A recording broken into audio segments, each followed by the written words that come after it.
BJP BJP लाना नहीं फिर से देश में, बीजेपी को सत्ता में फिर से अगर तुम लाओगे, सच कहता हूँ भाइयों बहुत पछताओगे।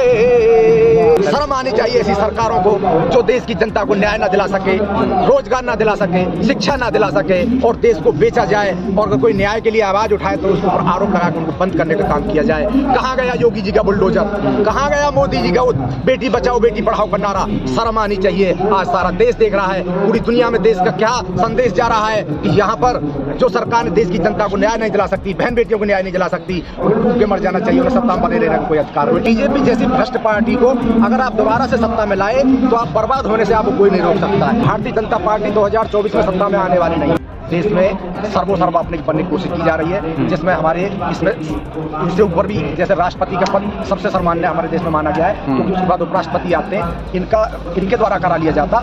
लेकिन इन्होंने ये समझ के बैठे कि देश हमारा है, प्रधानमंत्री हमारा है, बीजेपी पार्टी ही देश है और देश ही बीजेपी है। इस तरह की स्थिति करने की कोशिश की जा रही है। देश में सर्वोपनिक बनने की कोशिश की जा रही है, जिसमें हमारे इसमें इससे ऊपर भी जैसे राष्ट्रपति का पद सबसे सम्मान्य हमारे देश में माना गया है, क्योंकि उसके बाद उपराष्ट्रपति आते हैं, इनके द्वारा करा लिया जाता। लेकिन इन्होंने ये समझ के बैठे कि देश हमारा है, प्रधानमंत्री हमारा है, बीजेपी पार्टी ही देश है और देश ही बीजेपी है। इस तरह की स्थिति करने की कोशिश की जा रही है। देश की जनता देख रही है। काट लेने दो उनको पीछा, कर लेने दो उनको उद्घाटन, कोई नहीं। लेकिन आने वाला समय नौजवान, युवा, रोजगार, किसान, मजदूर सब जगेगा और 24 में इनको सत्ता से बाहर करने के बाद अपने सारे कामों पर पूर्ण रूप से करने की कोशिश। मोदी सरकार को 9 साल पूरे हो गए हैं, जश्न मना रहे हैं, तो कैसे गुजरे 9 साल? क्या मिला जनता को पिछले 9 साल में? देखिए, देश की जनता को भुखमरी मिली, देश की जनता को कोरोना मिला, देश की जनता को सड़कों पर तड़पते हुए गुजरी, कितने लोगों की जान चली गई और कितने लोगों को इन्होंने कोरोना के बहाने ठिकाने लगा दिया। आज रोजगार नहीं है, कोरोना के बहाने देश को बेच दिया, नीलाम कर दिया गया। तो इन्होंने 9 साल की खुशी तो मनाएंगे ही, तो इसमें कोई नई बात नहीं है। सब देश जाग चुका है, जान रहा है कि इन्होंने किस तरह से देश में तबाही मचाई है। सारे जितनी भी पीएसयू थे, निजी संपत्तियां थी, सार्वजनिक संपत्तियां थी, सबका इन्होंने निजीकरण कर दिया। और एक तरह से आने वाला समय इनका बहुत बुरा समय आने वाला है। कितना भी ये घोटाले कर ले, कितना भी ये देश को डरा ले। वो सावरकर जो अंग्रेजों की गुलामी कर रहा था, वो सावरकर को आज देश में सबसे बड़ा मसीहा बनाने की कोशिश की जा रही है। गांधी से, अम्बेडकरवादियों से, नेहरू से, मौलाना आजाद से, चंद्रशेखर से, सुभाष चंद्र बोस से ऊपर उसको स्थान दिए जाने की कोशिश की जा रही है। ये एक तरह से इनका तानाशाही रूप है। धीरे धीरे सबका इतिहास खत्म करने की कोशिश की जा रही है। तो मैं तो समझता हूँ अगर यदि नौजवान रोजगार के लिए, शिक्षा के लिए अगर यदि ये काम करते तो शायद बहुत अच्छा होता। सावरकर जैसे जिसने अंग्रेजों की गुलामी की और 40 रुपए से लेकर 60 रुपए तक की उन्होंने पेंशन दी और उनके लिए मुखबरी करते थे, तो शायद उनके लिए वो हीरो होंगे। बाकी सारे देश को तो हीरो है नहीं। सब जानते हैं कि उन्होंने देश के साथ कितनी बड़ी करता, तो वीर है। लेकिन किसी के आगे वीर लगने से कोई वीर नहीं हो जाता। सब जानते हैं कि किस तरह से उन्होंने लिखित में माफी मांगी थी अंग्रेजों से, क्या मुझे माफ कर दे, मैं आपके लिए काम करने के तैयार हूँ, आपकी गुलामी में स्वीकार करता हूँ। इसी तरह से आरएसएस था, तब कहा था जब देश आजाद हो रहा था। देश की आजादी में कोई योगदान नहीं। आज ये देश पे झूठे वादे करके, गुमराह करके जनता को सत्ता में बैठ चुके हैं। तो ये सोचते हैं कि देश हमारा है और देश हमारे ही द्वारा चलेगा। तो मुझे तो ऐसा नहीं लगता। सरकार बदलने में देर नहीं लगती, अहंकार टूटने में देर नहीं लगेगी। आज उन्होंने देख लिया कि इस तरह के घमंडी अहंकारी लोगों को, धोखेबाज लोगों को सत्ता में लाने का हमें कितना बड़ा खामियाजा उठाना पड़ रहा है। तो ये सब जान चुके हैं, जाग चुके हैं। भारतीय जनता पार्टी 2024 में सत्ता में आने वाली नहीं है। अच्छा। मैंने देश की जनता को प्रेरित करते हुए और उनको एक संदेश दिया कि बीजेपी जैसी भ्रष्ट पार्टी को अगर आप दोबारा से सत्ता में लाए तो आप बर्बाद होने से आपको कोई नहीं रोक सकता है। मैं क्योंकि मैं कवि हूँ और कविता मैंने जो इस समय भारतीय जनता पार्टी को नहीं लाने की मैंने शपथ खाई है।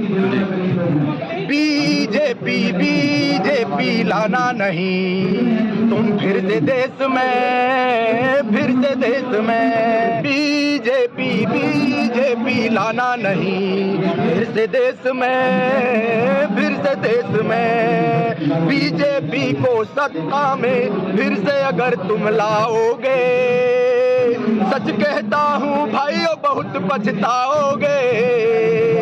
लोकतंत्र फिर नहीं बचेगा मेरे देश में। बीजेपी बीजेपी लाना नहीं तुम फिर से देश में, फिर से देश में। बीजेपी बीजेपी लाना नहीं फिर से देश में, फिर से देश में रोजगार तो नहीं मिलेगा, रोजगार तो नहीं मिलेगा, रोजगार तो नहीं मिलेगा, दर दर की ठोकर खाओगे, रोजगार तो नहीं मिलेगा, दर दर की ठोकर खाओगे, न्याय के लिए लड़ना पड़ेगा, सम्मान कहीं ना पाओगे, नफरत फैला देंगे ये सारे देश में, बीजेपी बीजेपी लाना नहीं, तुम फिर से देश में, फिर से देश में, बीजेपी तुम ना लाना